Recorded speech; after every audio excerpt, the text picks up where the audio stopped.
Good afternoon. It is 2 o'clock on June 26th. We are here as the Planning and Housing and Parks Committee, although we have a number of our colleagues as guests, which we welcome.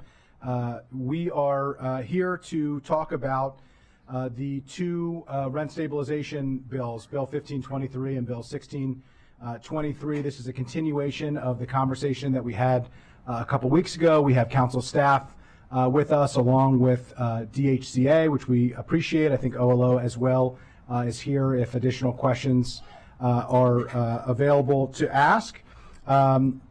Just to give a kind of rundown of how this is all going to work for everybody, we went through all of the items at the last session and had a robust discussion on a number of outstanding issues. That is all highlighted and discussed in the packet for reference. We are going to proceed. I'll turn it over to colleagues to make some introductory comments. Hopefully, relatively brief comments, since we did make a number of comments at the last session. First to committee members and then to colleagues, if there are any. And then we will move to conversation and discussion, and we'll entertain motions from colleagues. After colleagues are finished with any individual motions that they might have, we will make sure that we haven't missed anything, and I will go through and try to acknowledge any items that perhaps weren't noted by colleagues. There are some amendments that are in the packet, but it will not be entertained here unless it is raised at the committee session, because we are going to be entertaining formal motions. For our colleagues who are here, colleagues who are not on the committee can't vote at the committee and can't make motions for the committee, but we will provide an opportunity to make comments if there are any.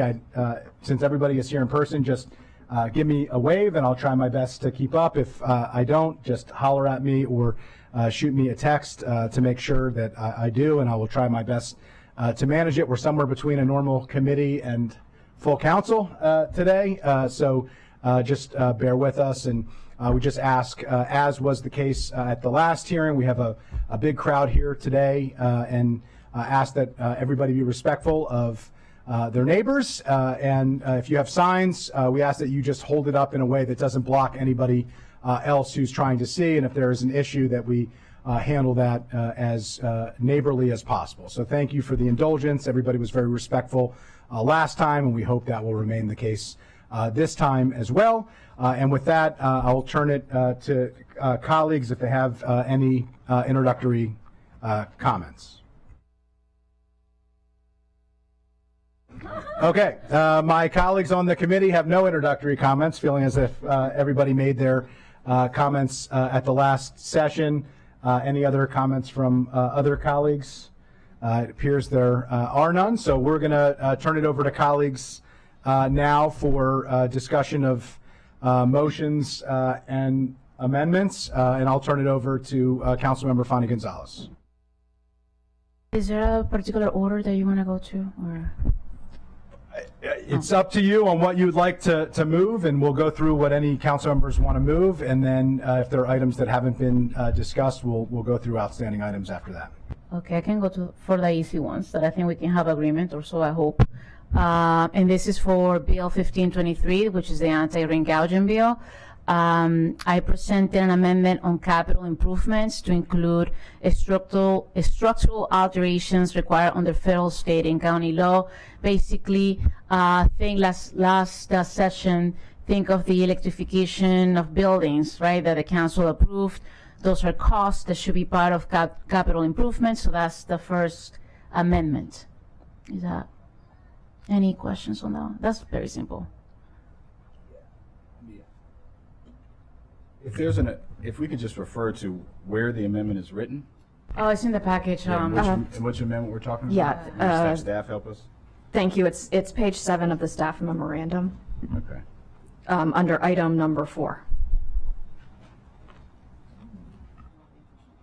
So this is the capital improvements amendment. Yes. So we talked about this a little bit last time, and so this would just define further the capital improvements for purposes of anything, whether it be fair return or, I just want to make sure I understand Yeah, the just, purpose here. I'll turn back to the maker of the motion, but my understanding, I just want to make sure council staff and the motion maker agrees. This is specifically for capital improvement. It's to include in the list of allowable expenses within capital improvements to include required changes based on law. So if you have to make a significant capital improvement to make your unit safer or to make it more environmentally sustainable, there are a number of regulations at the state, federal, county level. So just the definition. And so it just changes the I'm fine with definition. that. I'm All right, fine so with without objection on that one, I think we'll accept that as an amendment. The second was extend search. I can't log in for some reason, so I don't have. Oh, now it's opening up. The one on the proration from 24 to 60 months. That's the next one. Can you see another package? It's. Oh, finally. Extend surcharge proration from 24 to 60 months. This is in page 5 on the packet under capital improvements. This is about the capital improvement surcharge? Yes. Okay. On the months. so- It's just the months. That's months. the only thing. Okay. It's extended to 60 months. Yes. Is Right. this the DHCA proposal? Right, because I don't have, what I have is the DHCA proposal included here at the bottom of SafePed, bottom of page 7. Page 7, it's also on Circle 179. So this extends out the time period for the improvements to be amortized to 60 months. Exactly. Which my understanding was, not my understanding, it was discussed at the last It was. session, and now it's included in the packet. So I guess just from the staff perspective, could you provide clarity? Are you accepting the other aspects of the DHCA proposal where they say if capital improvements are for all rental units within the building, the surcharge is divided equally among the units, is prorated over at least, well, this said 96 months and does not exceed 20% of the base rent. And then there was a separate provision for if the capital improvements apply only to certain regulated rental units. So in other words, it's not building wide. The surcharge, again, would be divided equally among the units, is prorated over at least 60 months, and does not exceed 15% of the base rent. Yes. And we talked about it in the previous committee Okay. session. That was it. Okay, so I just wanted to be clear, it's that portion Yes. of the DHCA proposal Changing, that's on. yes, because originally the bill said 24 months and now it's Correct. 60 months. And Okay. I see, Mr. Burton, do you have a comment? Because we talked about this in the previous session. Would you like to add anything? Oh, just a question of clarification that I think council staff is asking about. DHCA's recommendation had been for if it's a whole building capital improvement that's going to apply to all units. To the six, yes. That it would be 96 months, and that if it was going to be one that included just a subset of units, that it would be divided by 60 By months. 60 months, exactly. That's the Okay, one. just wanted to make sure. Okay, Yes, cool. we're in agreement. Is that okay? So the whole language, I just want to make sure the amendment is for all the language listed on 7 into 8. No, sorry, That's what at I least that's thought. not how I understand the motion, and the council member can correct me, but I believe it would just be, you see where it says number 3 at the very bottom If the of capital 7, improvements yes. are building wide. If it's building wide, then it's going to be spread over 96 months and won't exceed 20% of the base rent, and then that number 4 that's on the top of page 8. But doesn't double line mean erase? Double line means add. I'm sorry, add. That's double Yes. line means add. Correct. Single line mean, I just want, okay, so we're Right. adding does not exceed 20% of the base rent. Okay. Go ahead. Just that portion. Yeah. Just This 3. goes, and 4, 3 and 4. Okay. And so, Mr. Bruton, could you speak to the rest of the language here? And Making sure it works for you. Sorry, I don't have a. Yeah, that's all right. I didn't find this in my own fault for not finding it adequately in the. because there's a large section here of amendment that was recommended by you all related to the capital improvements and the surcharges, and this is a portion of it, 3 and 4. And I just want to make sure I understand your view on the rest of it and how it interplays with this portion. Your mic isn't on. Thank you. Apologies, thank you That's very all much.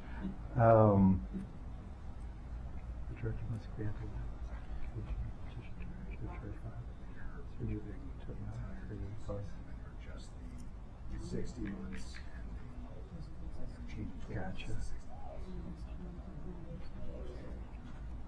Because the other stuff, because as I read it, and as I'll just filibuster, the rest of the things are important to me because they talk about, for example, the capital improvements would protect the health and safety, and there's other requirements around the capital improvements if you're going to be able to amortize them longer and all that, which is fine, but there's other things here, so. So I, I can quickly speak to some of the things in our recommendations, if you'd like, and why we made those recommendations. Sure.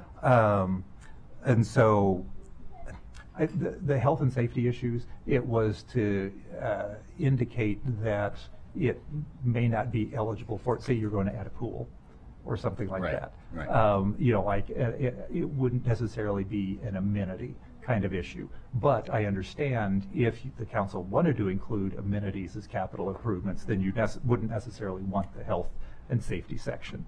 That was the differentiator between, you know, needed capital improvements like replacing your roof, your boiler, bars on the windows, things like that, as compared to a pool or a gym or something like that.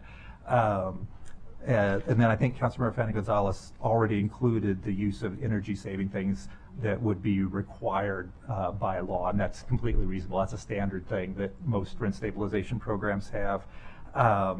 And the part we had included that the landlord has verified to the director, so that's the requiring them to provide adequate evidence that they had spent the money or to give estimates and things like that. Yeah. And then we had also put in our recommendations that you had to complete the work before Right. you could That's start the sections 1 and surcharge. 2. Yeah. And so that's so, you know, you can say you're going to do it and you can give, you know, some things, but then until you actually do it and the tenants have the benefit of it, then you shouldn't be able to get a surcharge on something that's going to be prospectively done. And That that's makes under sense? the original bill too, just to Yeah. clarify. I'm just looking at the red parts, what I turned in. Okay, and then the Councilmember Fani-Gonzalez already said that she would accept the 96 and 60 and the limits of 15 and 20%. I'm basically agreeing with you. Okay, But yes. cool. I'm just, it's hard to read, the single and double I know, lines. I know. I think that answers. So are you moving the whole proposal? Yeah, I do. Yes. then Basically I'm fine on with what, that. yes. If it's everything that's listed there, I'm fine. Plus, I mean, you are the director of the department. I want to make sure that you feel that you have the tools that you need to ensure that this is actually something that works and is effective. So there's a motion, there's a second by Councilmember Juwan. I do have a couple questions here. So I understand your point about a pool, which is, you know, a very expensive amenity. But what about the lobby? What about the common areas? What about other changes that we may want to happen to make units better, to make people want to live in certain places? I mean, at what point is the line on that drawn? That is an excellent, that is an excellent question. I would consider a lobby, me personally, I would consider the lobby or common areas, hallways, things like that. Those are part of replacement reserve costs. And so to me, anything that would be included in replacement reserve costs would be included under a capital improvement. And so if you already had a pool, then the pool could be considered under capital improvement costs. But if you didn't have a pool, then that wouldn't necessarily be under replacement reserve costs. And I'm happy to explain replacement reserve costs. I don't want to fall into that. So, and just to clarify, the replacement costs could be used for these purposes, to apply for a waiver. Yes. If they met the threshold. Right, and so the standard, you know, it's a standard in the industry that you should have rents that allow you to put money away for your replacement reserve costs. And these are figured, like each item, like your boiler, your roof, your carpet, they all have like a life expectancy, and that you try to budget for when in 20 years you need a new roof or a new boiler. And so the capital improvement petitions would really be there that if for some reason you were you weren't able to save enough money, or because you hadn't saved enough money to deal with replacement reserve costs for these things, then you could do a capital improvement in order to get at them. Or to pay for them, sorry. Okay, so Councilmember Balcom. So thank you. To go back to on another topic, the fair rate of return, would then the increases to the replacement reserve fund be considered a qualifying expense for replacement reserve for fair market? So capital improvements wouldn't be included, since we have a separate section for capital improvements. They wouldn't be included in the fair return, and also depreciable items wouldn't be included. Okay, I misunderstood then what you just said. Oh, I'm sorry. So a lobby, so if we take the lobby example, so what you're saying is if that's part of the replacement reserve cost, so when it's time to redo the lobby, that would be considered a capital improvement, an allowable capital improvement cost under this? Yes. Okay, I'm sorry, I misunderstood. Thank you. My apologies. Okay, well, I think we have a motion and a second. I agree as well, so without objection, I think we can accept the amendment. Beautiful. The next one that I have is I submitted an amendment on the single-family homes and condominiums exemption, striking that from the bill, and instead I would like to replacing it with exempting for rental units owned by a person, natural or corporate, who owns only a single rental unit. So basically going back to the previous conversation when, maybe you have a military family who has a home here and they're going overseas and you want to rent it, or it's a senior person who's now living in Leisure World. And by the way, I was in Leisure World 2 weeks ago and that was like the main topic. People telling me they have a rental home and now they're living in Leisure World, and that the rent that they're getting helps them with their income. So I think it's okay by me, so I'm wondering if you both will be fine by that. Councilmember Joanna. Yeah, no, as we talked about last time, I think this is, I'm not okay with that exemption. I think that, again, I have not seen the number yet. I don't know if we have it. Do we have the number of how many people own just one rental unit? No, right? We don't have the data. Okay. We do know that of the 40% of the county rents, about 21% of that, I think, is what I have, or are single unit rentals, right? Does that sound right, Mr. Burton? Around there. Okay, so a lot of units. Again, the exemptions, just to define what this would mean, if you only, and I was this person when I moved from DC, as I explained last time, I had one rental property and one primary residence. That would just, if I was exempted, I could raise the rent any amount, any year, once a year, on people who, again, are living in a home that's their home. This does not say that you can rent, whatever we set the cap at, you can still increase the rent every year, and you can still do banking and all the other things, capital improvements that are going to be allowed that we've just approved. I just think without, one, knowing the scope, how large that is, and it's going to be thousands, and two, I don't think there's any loss to me as the former one unit owner landlord. As long as I know what the rules are, whatever the cap is, and I can raise that every year, and I got capital improvements and all that, I don't see a harm to that one unit person. I think I weigh the harm against the person who has the non-stability, who doesn't know. There will be thousands of people who won't know what their rent can go up every year. I just think that's not what we're trying to do here. Councilmember Fani Gonzalez. Okay, so I honestly don't believe that the person who owns one rental unit is there to hike the rents and it's the opposite. Somebody who, especially seniors and somebody who, military families, and those are two examples, and they own one rental unit. They just want somebody to live in their home, pay the rent, and move on. It's not this whole idea that, these are the bad apples of the housing crisis. I don't think so.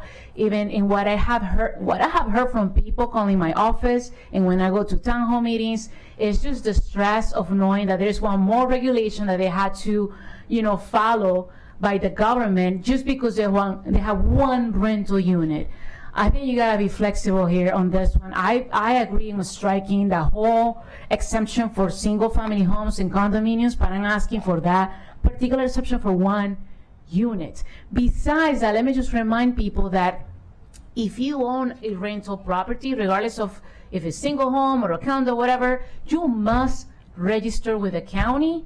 If that property is older than a certain, I think it's 1960 something, you also have to register that rental property with the state so they can do a lead inspection that you had to renew every single year. So it's not like they're off the hook. We're keeping track on them. It's just that they're not going to fall into this. And somebody who's senior or military family who has one rental unit, this is not their business.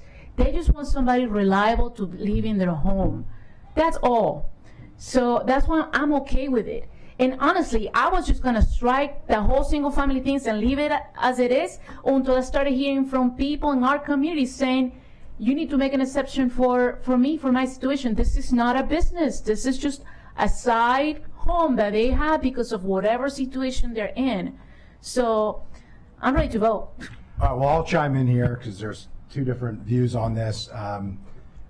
The original bill, 1523, which we're operating off of at this point, exempts all single-family homes and all condominiums. The proposal from in the motion here is for one or fewer to be exempted. So if you are an individual, not a corporation, and I want some clarification on how we determine individual and how we define it, because I do think that's important. Councilmember Jawando wants to have all part of it, which was part of 1623 as it was proposed, if I'm not mistaken. I am comfortable adding in, but DC, which we compare a lot to, we spent a lot of the last session talking about what DC does as a potential model for some of the ways that we move forward. DC exempts 4 or fewer, so you wouldn't come into the regime, in the regulatory environment here until you have 5 or fewer. So I think 4 is probably too many. I would be more comfortable with 2 personally. So I'm not gonna, it doesn't sound like Councilmember Jawando is gonna second the motion. I'm not either. And so, I think we're gonna have to list this as a, 111, and we can, if there are different views at full council, I'm sure this will be a topic of discussion that comes up, but at this point, I'm not inclined to second the motion. I mean, I'll second it so it gets a vote. But I thought we were, this is a little odd of the 3-person committee having formal motions, but I just think that something's better than nothing in this, but I just wanted to, Councilmember Fanny Gonzalez's point, again, this is not saying they can't raise the rent. You said they do have to register, which is I think actually can be supportive of my point too, in that they already have things they have to do, right? Like they have to register, and part of being a landlord is being responsible for having a property is someone else's home, like someone else lives in, and a big part of your home is knowing what the costs are going to be. And I don't think it's an unreasonable burden, in addition to say, here's the range of what you can raise year to year. That's all this would be saying, in addition to everything else they have responsibility. They have to keep it habitable. There's a whole bunch of other landlord responsibilities. So I will, we can put it forward again at full council. I think, let me second it for now and see what other colleagues have to say. Okay, so your second, I mean, we always essentially vote in this way. It's sometimes more formal or less formal, since there are a lot of moving parts here. I think it's helpful to be more formal. The two options before committee members, and I'll turn to Mr. Bruton first and then to Councilmember Mink, because I think Mr. Bruton had turned his microphone on to speak. But your two options are, one, to have it be reflected as three different viewpoints on this discussion item, and there's no motion that gets taken, so it gets forwarded to the council without a motion being taken, or you can vote with on the motion, and you can have it reflect that you preferred a different outcome, but you supported it, and that would be what gets forwarded to the council. That choice is up to you, but this is a legislative body, and we do have to go through legislative processes in order to make formal recommendations to the full council, and that is sometimes it feels more formal, sometimes it feels less formal, but it is essentially the same process that we do every time. Mr. Bruton. Oh, I just wanted to offer one little point of clarification regarding DC. If you can only be exempt, so for 4 or fewer units, if they're owned by a real person, any rental property that's owned by a corporate entity, single family on up, is subject to rent stabilization. Yeah, and I agreed with that, and that part of it I agree on. I think that was part of the goal here. If it's a corporate entity or some other type of non-real person entity, it wouldn't matter the number of units. You would be subject to the regulatory regime, and that That's not what this says. That's not what this says, yeah. This exempts a corporate entity by one person. Right, so that would need to, So that's the that's not part the that I thought intention, needed to then- be clarified, because what's written and what was said are slightly different. So that's It's written, natural or corporate. Right, but I think Council, we're saying we don't want corporate, or at least I'm saying, that's what, DC doesn't allow corporate, Yeah, it's in the regime. I would just offer a little bit of a caution, just for background, not taking a side on this, that if you exempted a corporate entity that owned a single family property, they're almost all owned by unique LLCs. And so a corporate entity like Blackstone that has bought up tens of thousands of single family homes across the country, under that language, they would be it's exempt. the address LLC a lot of times. Yeah. So exactly. So my view is I'd be more comfortable with 2 or more, but should be only for real persons. And So if I mean, just to be clear on my position, if it's a corporate entity, I'm comfortable with them all being included. If you're filing corporate paperwork, you're sophisticated enough to handle any regulatory regime. I was thinking of trust, because that goes from one family to the other, but that's what I was thinking. I wasn't even thinking of LLC, and quite a few people have raised that. It's a trust that came from my family, it's just one home, and now the child has it. But look, I don't think we need to look at the forest, not the tree. This is such a small, tiny portion of this whole thing. I'm willing to compromise even more just to get it over with and have a full recommendation to the full council and say, strike single families and condominiums, and that's it. Period. I'm not adding the exemption, just to get it over with. Okay, so I just want to make sure I understand. So Yes. they will all be included? Yes. I support that. Okay. Thank you. Okay, do you want to turn over to Councilmember Mink, or Councilmember Mink was going to try to convince Councilmember Fani Gonzalez to land exactly where she landed? So sounds good. So that'll be 2 to 1. I'm not going to support that for the reasons as I noted, and if the packet could reflect that I preferred 2 and to only exempt individuals. okay, 2 Real- to 1. real persons. So However you wanna- we're striking single-family home and condominium owned by an Exactly, and that's individual. what we're doing. And that's it. Got it, Okay. thanks. The next one that I have is actually on the for return. Oh, I think she had. Just, Councilmember Lukey. I think it would be helpful for when this comes before full council, if the packet could, since you raised the issue of trust versus an LLC, and they are legally distinct, if you could please put something in the packet that breaks that out and explains and clarifies that, I think that would be useful to the extent that there's a subsequent discussion at full council about that issue. Certainly, thank you. can I move on? Okay. The next one is on the fair return, and I saw that council staff has some comments. I was looking at the DHCA's proposal. That's what I was going for, but council staff mentioned they have potential amendments on that, so perhaps Christine, if you can, or one of you can please elaborate, that would be great. Thank you. I included, and we're at pages 9 and 10 of the staff memorandum, issue number 5, fair return. I did include a potential amendment drafted by staff, and the thinking was that this is incredibly complex, and arguably some of these nuances are better suited to regulation. So that was my thinking, to set up a framework. The other issue was that, at least my reading, and I could be missing something, but my reading of the DHCA proposal, I wasn't sure exactly what the standard is for fair return. You know, it was a CPI plus something. It was a little bit unclear to me in terms of, you know, policy, what are we trying to do? And so the thinking was, let's articulate the policy, the standard that we're asking DHCA to implement, and then let them do that via regulation. I think that makes a lot of sense to me, but I would like to hear from Mr. Burton. I'm happy to answer any questions the council staff have about it, to clarify anything, because I agree, there are a lot of lines of text involved.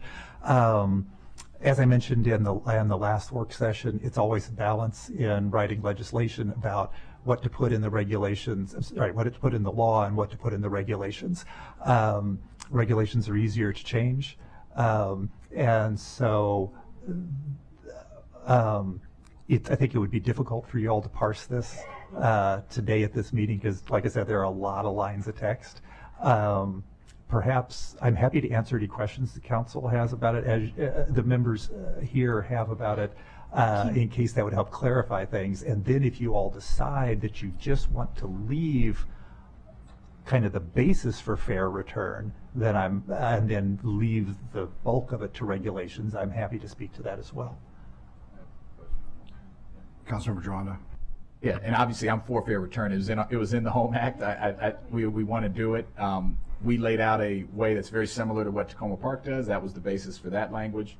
I am open, because this is method 2 anyway, that you'd have to bring back and we'd have to approve.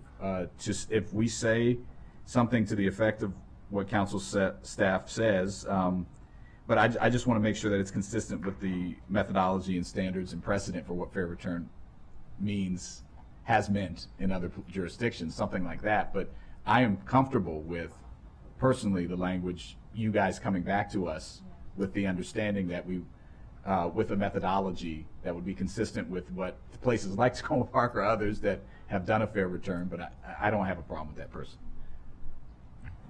Councilmember Fani-Gonzalez. I agree. I think if the two of you, if council staff and Mr. Burton, can come together and work on it and get back to us for full council, that'll be great. I think those are two different things. Just respectfully, there's two different approaches here.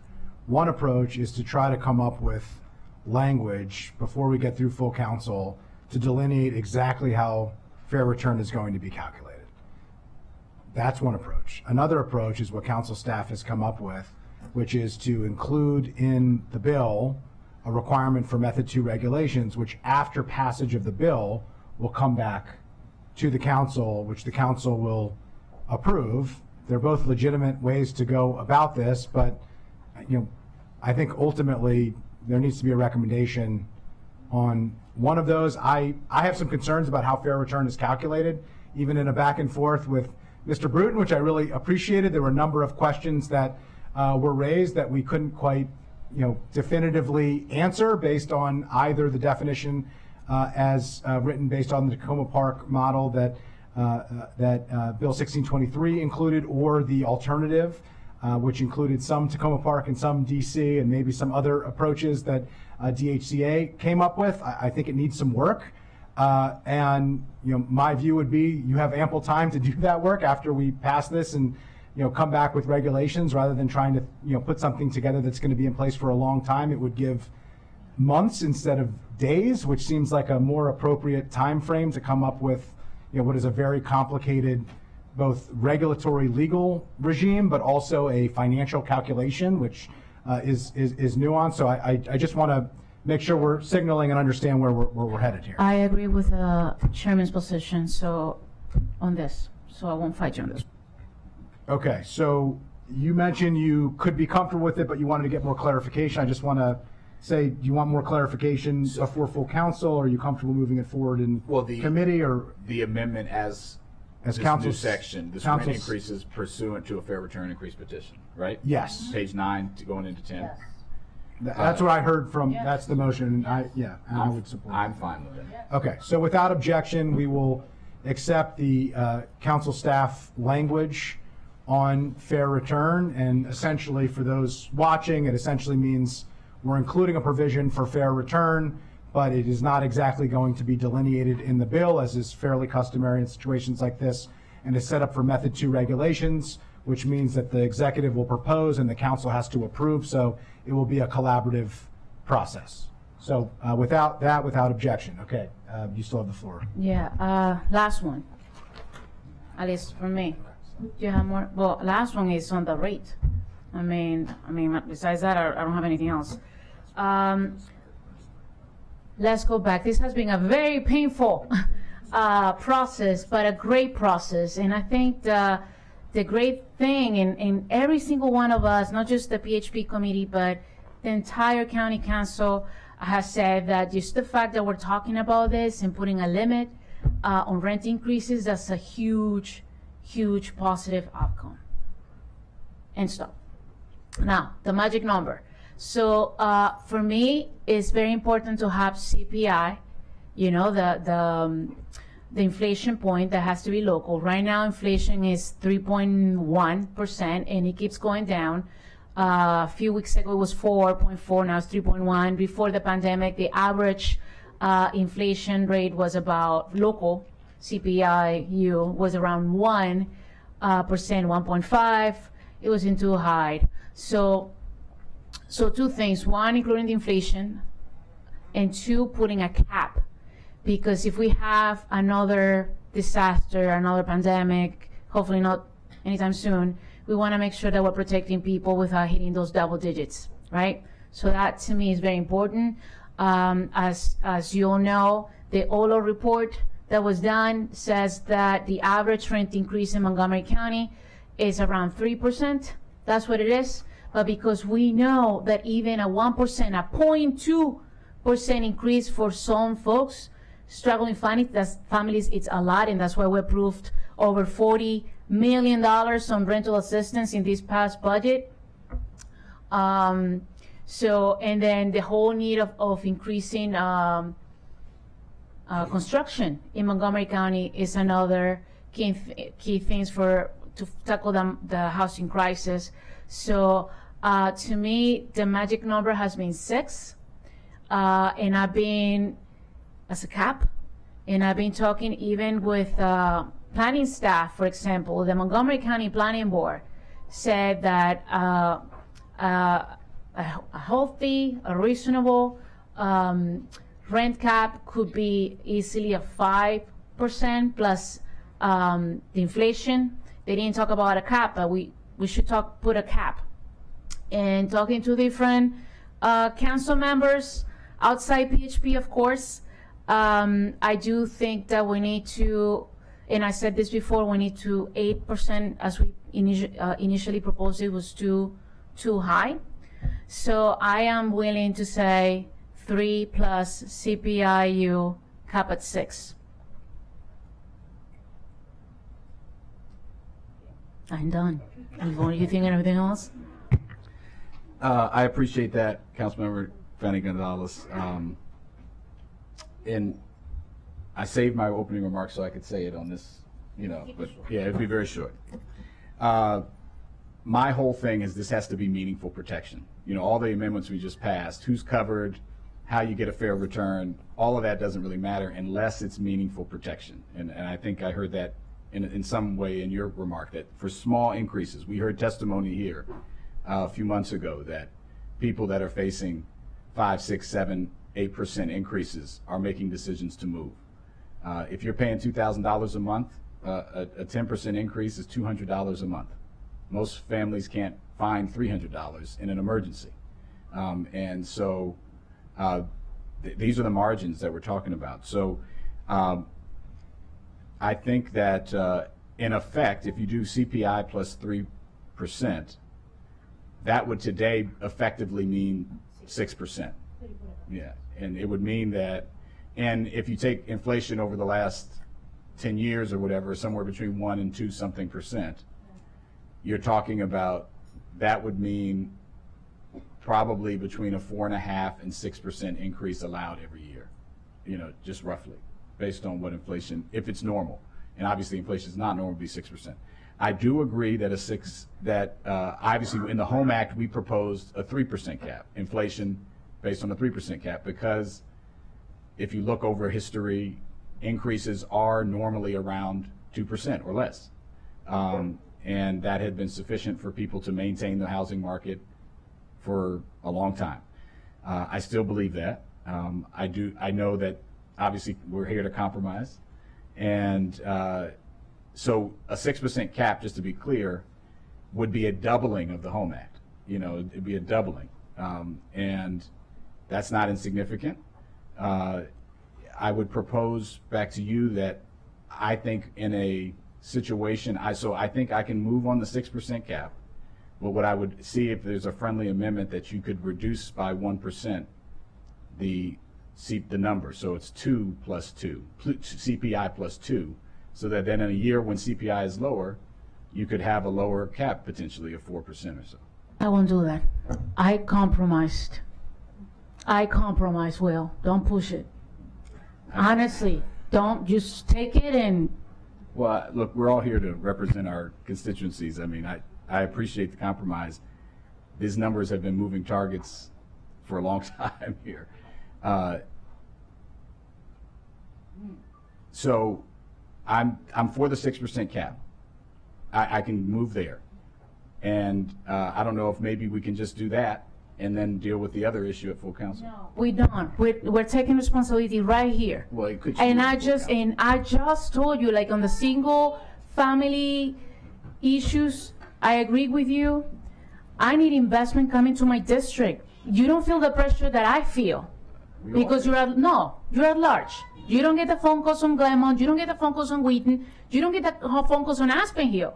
We all get phone calls. No, the same pressure. Can I just ask colleagues, I'm just going to interrupt here as a point of order. Can I ask colleagues to direct your comments to the issues and to the broader audience and not to each other and not invoke each other's intentions? Appreciate that. So if if that's not acceptable, I will say this. I'll move it forward to full council as you proposed, but I'm going to try to lower it at full council. The first part, I'll stick to the 6%, but I'll move it forward. I'll vote for it today.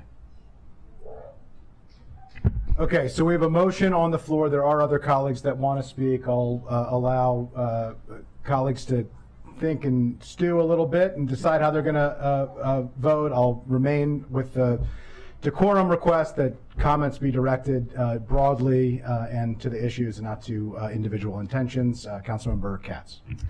Thank you very much, Mr. Chair. And I agree we need to be talking about the issues, and we have a few issues. And before I start, I think that I would like to thank, and he's still the acting director, probably for another less than 15 hours. He's going to be the director and come tomorrow.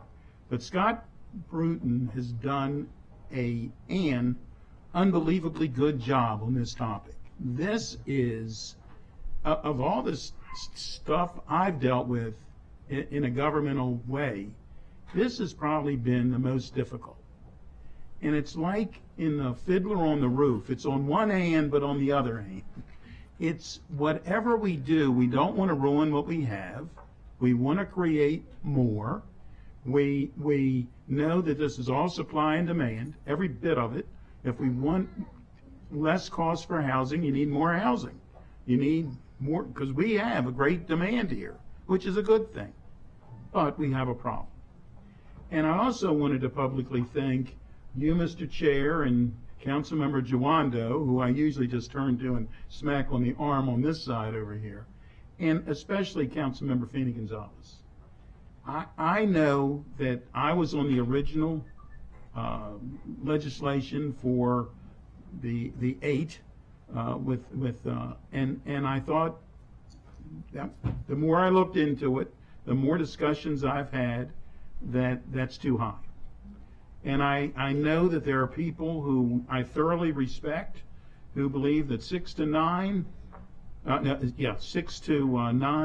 is the way that it should go. 6 with a CPI, which gets us to 9. But bottom line is, the more I have looked into it, and I told everybody I never want to hear the word rent again. And in fact, I'm not going to go see the play because it doesn't sound like it's fun for that. But I have to tell you, I think if we get to where we are right at this moment, that is perhaps the best place we can get with whether, and I know that Councilmember Juan is going to try to get CPI plus 2 with a cap of 6. It ends up in many ways almost in the same spot because the cap of 6 is the important part there. But having said all that, I believe that we need the most important part of this whole discussion is getting to 6 council members. If we don't get to 6 council members, there's no way that this legislation gets passed. Even if the county executive is supportive, if we only have 5 council members, you don't have legislation. And I know that he is extremely interested in getting this legislation in a form passed. So I can live with this. I thank Councilmember Fanny Gonzalez and all others involved. This has not been easy. For those who say, well, things are too expensive, just say you can't raise the price. We don't do that on any other industry, and we have to keep that in mind. If we did that for groceries, which are very expensive, we'd create food deserts, in my opinion. The grocery stores would say, look, I can't make enough to be there.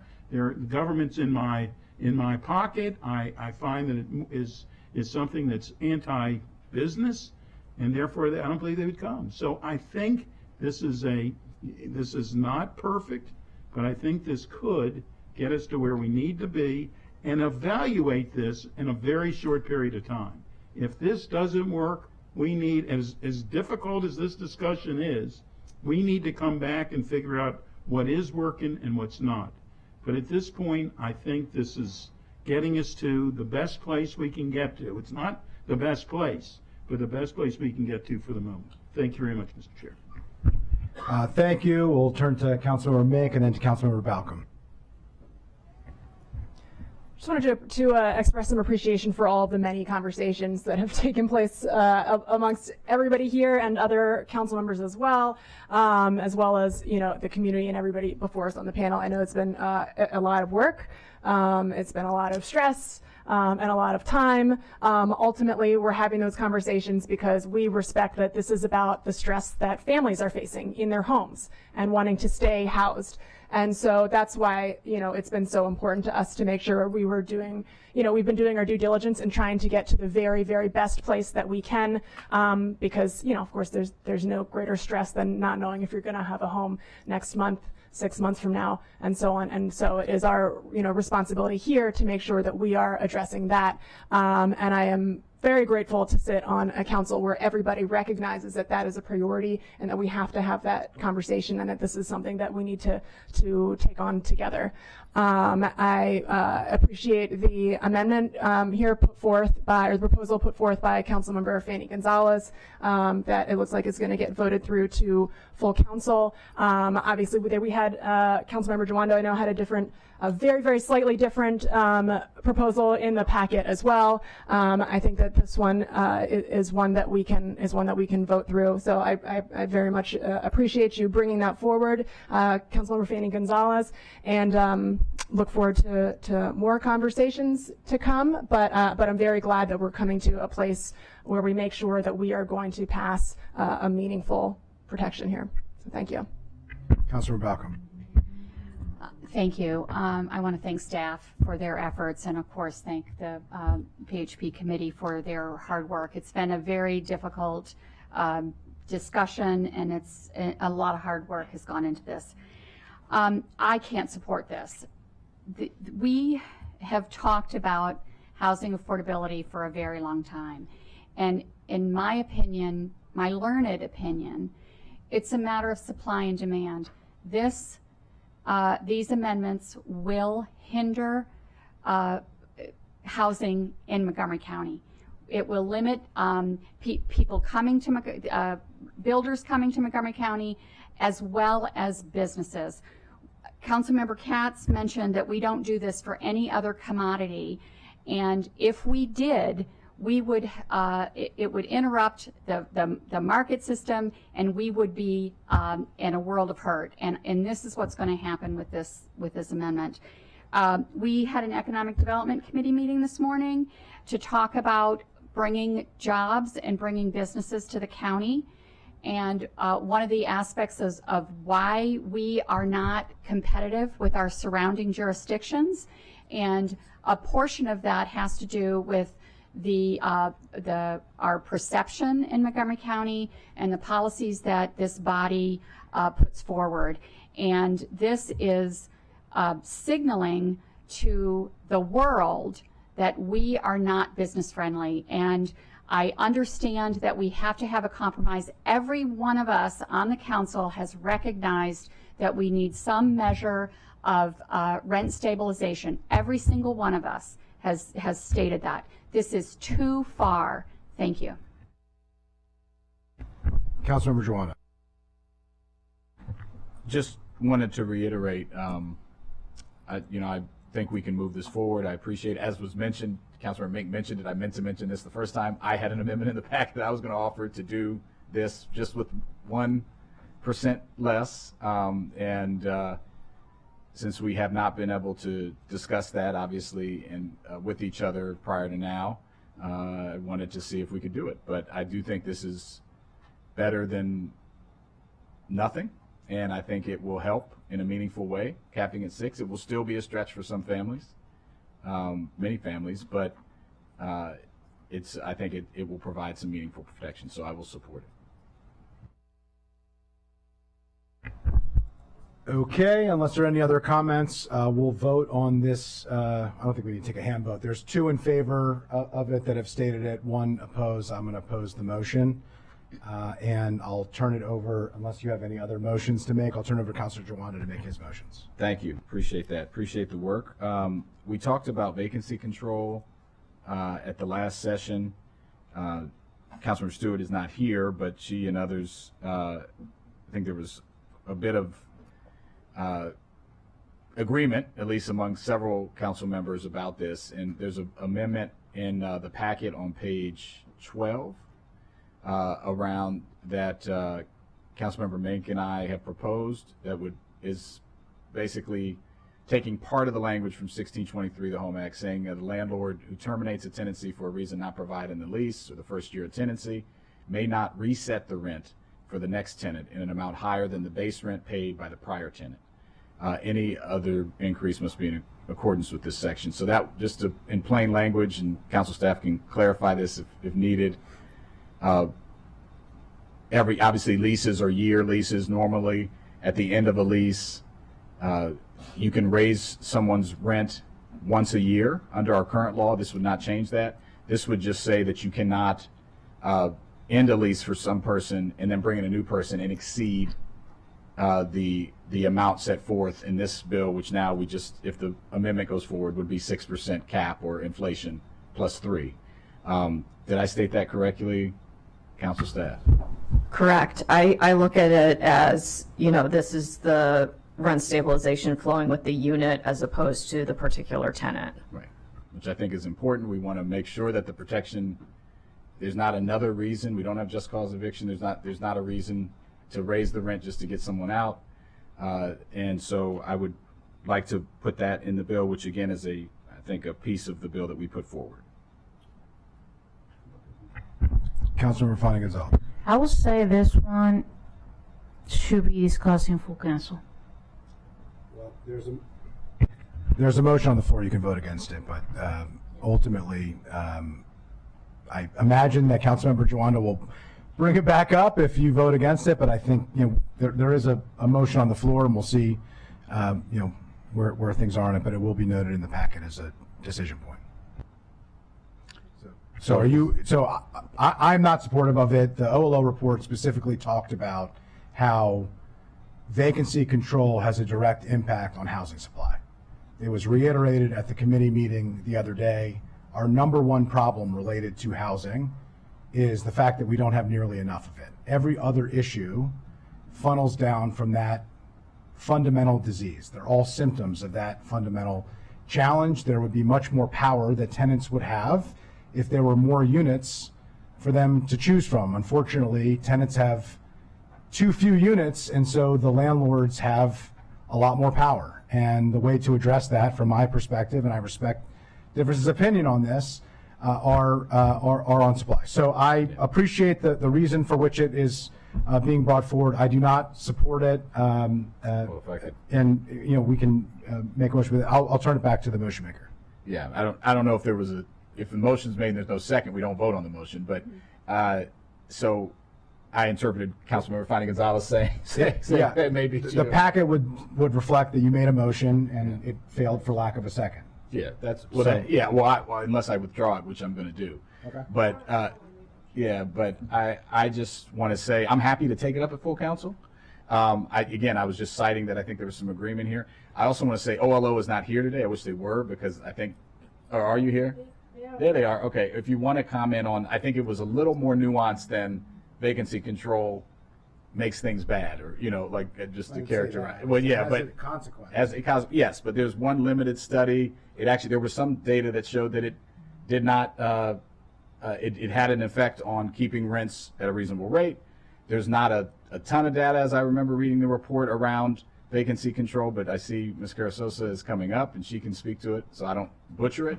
But I do think that it's in line with the intent of the bill, in that you've already exempted new construction for 15 years. You can raise the rent at any level for 15 years. We're going to have a generous fair return. We're going to have capital improvements that are more expansive and can be amortized over a longer and include more things. I think there's a lot of ways to make sure that landlords are getting a fair return on their investment and are taking care of their properties. This is a protection for tenants, so that they can't it's not a huge loophole around the law in general, that you can just say, I want to raise your rent, so I'm going to, at the end of the lease, say your lease is over. Because the supply is so low, I don't think I have agreed with almost every decision we've made over the last 5 years to increase supply of housing. It is absolutely part of it, but you also have to have the protection. Ms. Carasosa, could you just speak to what you all said about vacancy control? Sure, and I apologize in advance. My colleague Leslie Rubin, who worked on that section of the report, is not here, so I'm really just going to give you some text from the report that speaks to this.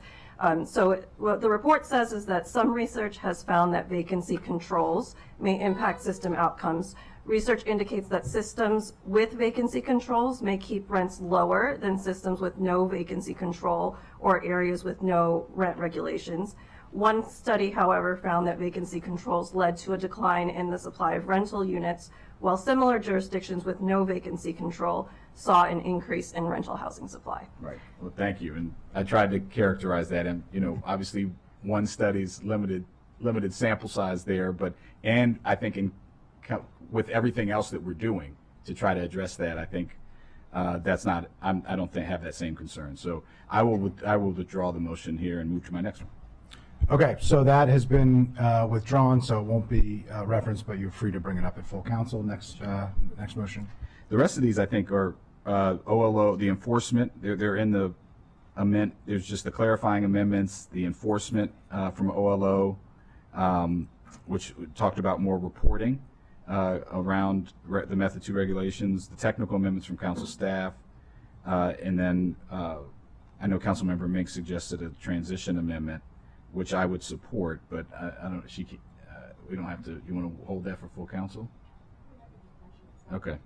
So let's just do the first. Do colleagues? So I would move that we support the county attorney and the council staff technical amendments. Without objection. Second, yeah. Okay.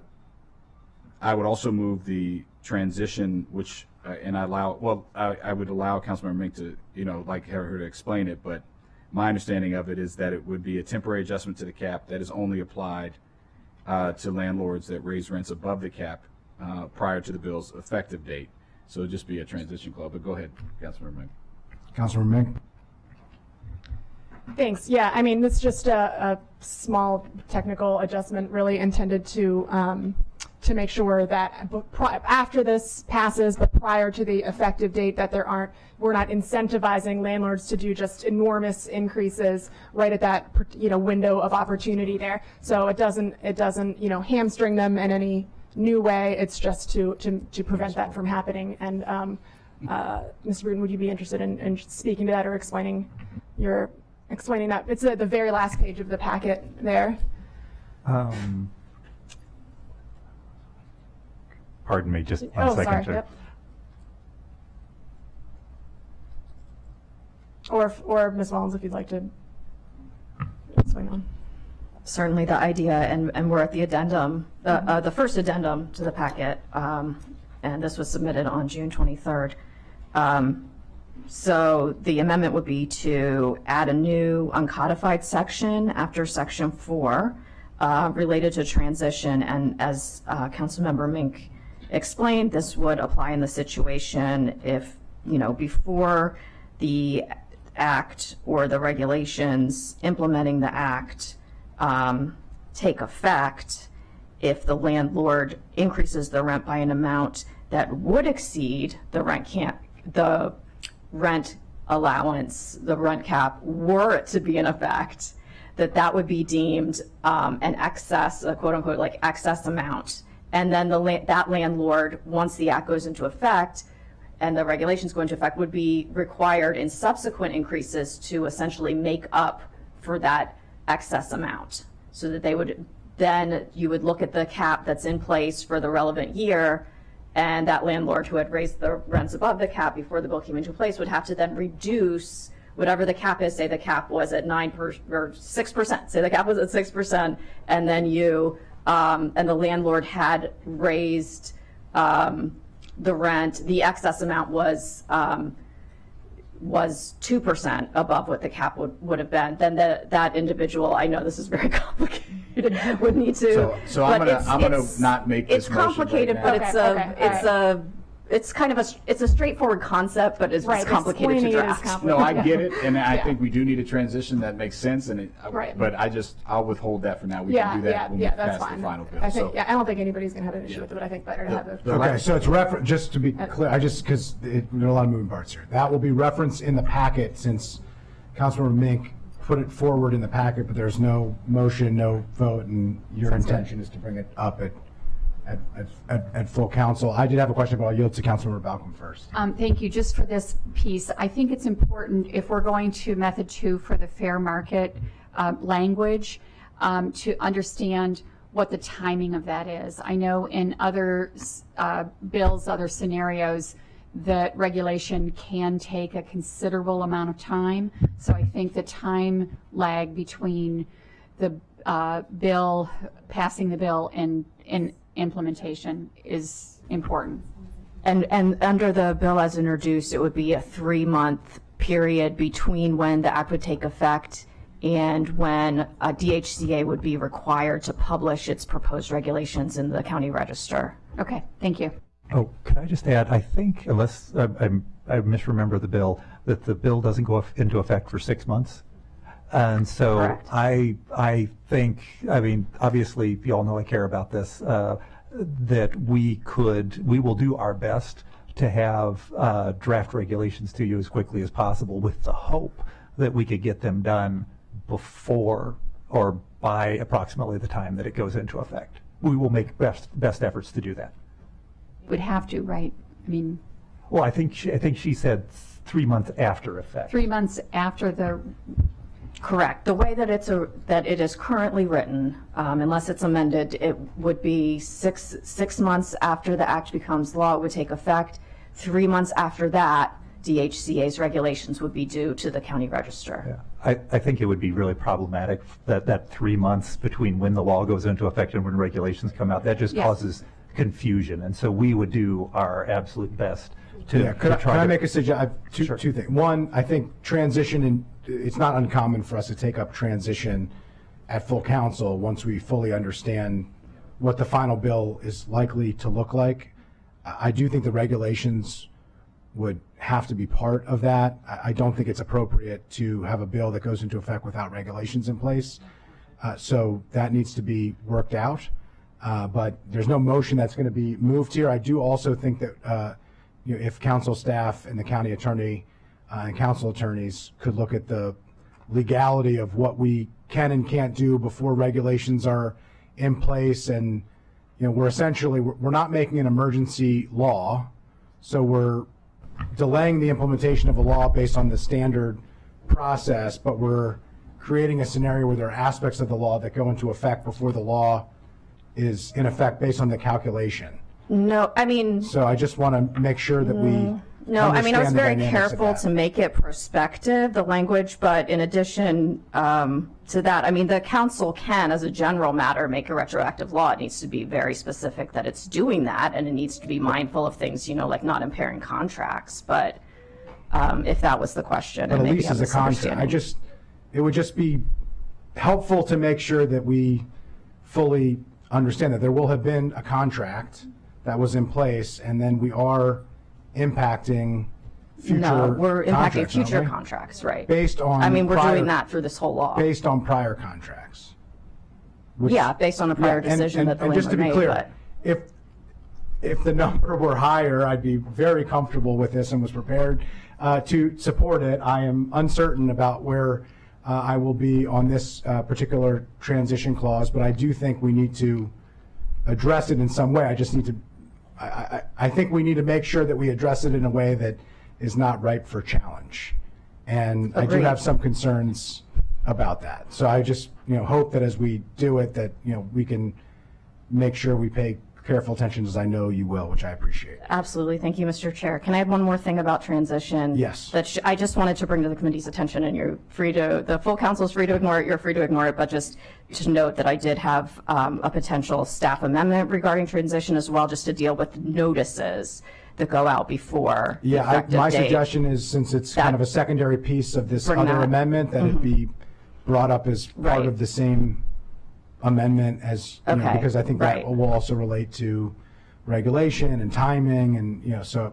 Right. And also, I just wanted to add, in terms of the timing, so the way the law's written, the way the bill's written, it really there wouldn't be an obligation on the landlord with respect to the rent cap as it's written until the DHCA director announces and publishes the rent cap, if that makes sense. Yeah, so it goes Okay. into effect, that's what I think needs to be fleshed out. It goes into Okay. effect no earlier than the 6 months, but no later than the regulation goes into effect, or no later than 6 months, but no earlier than the regulation. So if the regulation comes in 6.5 months, Right. it wouldn't be in effect until 6.5 months. Although if there's a transition clause, the transition clause would still be in effect, Okay. right? Yes, agreed. And I'll flesh it out and try to make it more clear and the options more clear to the council when the Yeah, I bill think it comes would be before. helpful for purposes of public discussion in the packet if you gave 3 different examples. And I also think the question of how long the period of time to recover the amount needs to be determined. Is that indefinite? Is it 60 months as the, capital improvement provisions were just amended? Is it you can't charge an increase until you get, there's various ways to address that, and I think the way as it's written would address it, but I think it's important that it be clarified, because I think there's some questions about that. Councilmember Jawanda, I believe, has another motion. Thank you. No, you cleaned up one of them with the transition, just to bucket those transitions to hold on those. The one I just wanted to bring up at the end here was the troubled properties, at-risk properties. My understanding, I was just trying to find it in the packet. I couldn't find it, but I know I read it because. Okay. But if staff could explain that, my understanding is that that would limit the increase. So for troubled properties, we had talked about this last time. The idea, just to speak plain English, is that if your property is not up to code, you shouldn't be able to do the increase. Or there should be some analysis by DHCA by regulation of how that will happen. Obviously, some things, you know, a totally dilapidated building is different from like a minor violation that you could clear up with some paint, right? So allowing some leeway. But Ms. Wellens, do you have the language? Yes, and this appears in the first addendum after the discussion of the transition language that Councilmember Mink was putting forward. An additional recommendation by Councilmember Mink is to add the following after line 33, and it would be subject to method 2 regulations adopted by the director, regulated unit designated by the department as troubled or at risk under section 2922B, must not increase rent. I put may not, it should be must not increase rent in excess of an amount the director determines necessary to cover costs required to improve habitability. That was the proposal. Right. And so Director Bruton, I would like to move that, but Director, I just want you to just talk about how you're thinking about enforcing that. The idea is of that amendment, and I'm open to changing if it doesn't get at it, is that, again, if a property is not up to snuff, and that's a technical term, snuff, that there would be a way for you to say, no, you can't do the increase this year because you have to maintain your property. There are a few different ways of going about this. In the proposed fair return language, there are provisions, and we would have to discuss this, you know, in the regulations. There are provisions that if a landlord had a ongoing citation or a court judgment against them, that they would, about a housing condition violation in a particular unit, then they wouldn't be able to increase the rent on that particular unit. And that's a fairly common provision in these types of laws. The troubled property, that gets, or at-risk properties, that's a property where you have 20% or more of the units have some kind of significant health and safety issue. And so it would, if you made it troubled property, then they would not be able to increase rents even on the units that do not have necessarily significant housing code violations in them. And so it all because you want to incentivize obviously those units to be maintained well. Right, exactly. And so it's different ways of getting at the particular thing. So you can, I highly recommend it for specific violations in specific units, and that should hopefully remain in fair return. But then, you know, it is a discretionary thing and could be an incentivizing factor for a landlord to make sure that the entire property, especially at a large property, has all the issues dealt with. Otherwise, they can't increase all the rents. But it gets into complexities about that, and especially we would need to have define well above the cost necessary to improve habitability. So we'd have to have some specific things in the regulations. And the way this reads is you all would come with a proposal similar like you'll do as with all the regulations for the bill under method 2 and present that to us, and we would also have to approve that. Right. Yeah. Okay. Correct. Yeah. And so we're happy to work that So out. I would move that.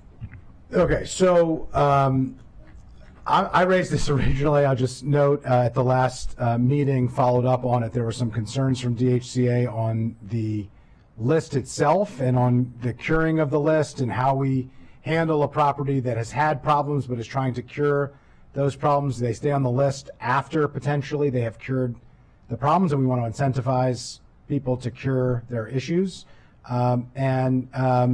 You know, from staff, my understanding was you could set a different standard, but it couldn't be zero. That we run into property taking issues. I just wanted to clarify that. I recommended that it not be zero to make it more defensible against potential challenge, and that's why it included the cost necessary to cover required to improve. To improve the habitability. Director Bruton has pointed out that apparently some other jurisdictions do set a 0 standard for certain properties with certain violations. But based on the case law, that would just be, I would recommend something above 0. Yeah, and the purpose here is you would basically, like on some of these other issues, we would be moving it to regulations, and you would work out what those specific instances are and how you would handle it. Yeah, it does, as she was saying, it does get complicated when you're doing something across the board for all the units, if not all the units are impacted.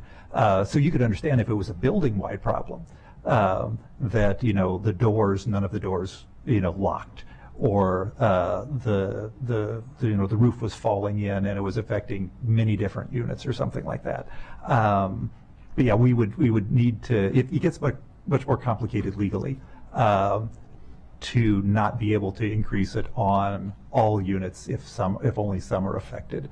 But we would do, if you all want to include that, we would figure that out, what the legal limitations of that are.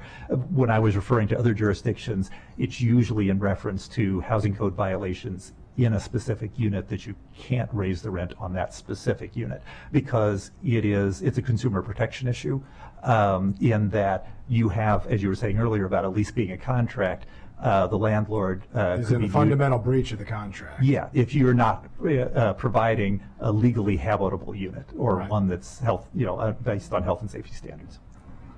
Yeah, Councilmember Joanna. And then just the idea here is that if you have a unit, especially multifamily, that has hundreds of units, and 20%, and you're on the troubled properties list because a large percentage of those have serious health and safety issues, we don't want to allow the rents to be raised on the ones that don't have those serious health and safety issues while the others' issues aren't addressed. So I think that, obviously appreciate that, and so again, I just would move that motion. Okay, with that, so we will take that, so you have a motion, sorry, on the floor to make it be regulations to address this issue. Without objection? Do you have any concerns? Okay, without objection, we can include that. All right. From council staff, are there any other items? We essentially amended the anti-gouging bill to look very similarly to the Home Act, but we'll see where we are. Are there any other outstanding amendments that were raised, or any other outstanding issues that haven't been discussed yet today? I don't believe so, Mr. Chair. Okay, any comments from colleagues? We will vote on the bill as amended. All in favor of the bill as amended and sending it to full council? All in favor? 2, I'll vote opposed, and this will go to full council at the discretion of the council president. And with that, we are adjourned. No? Chair Friedson. Chair Friedson. Chair Friedson, just want to make sure we're clear on Bill 1623. That was also scheduled. Sorry. Yeah. I just want to make sure what the committee. Unless there's a formal motion on the floor on Bill 1623. Let it sit. We're That's not good for the taking any record. action on Bill 1623. Okay, We just thank took you. action to make 1523 look a lot like 1623. So with that, we're adjourned.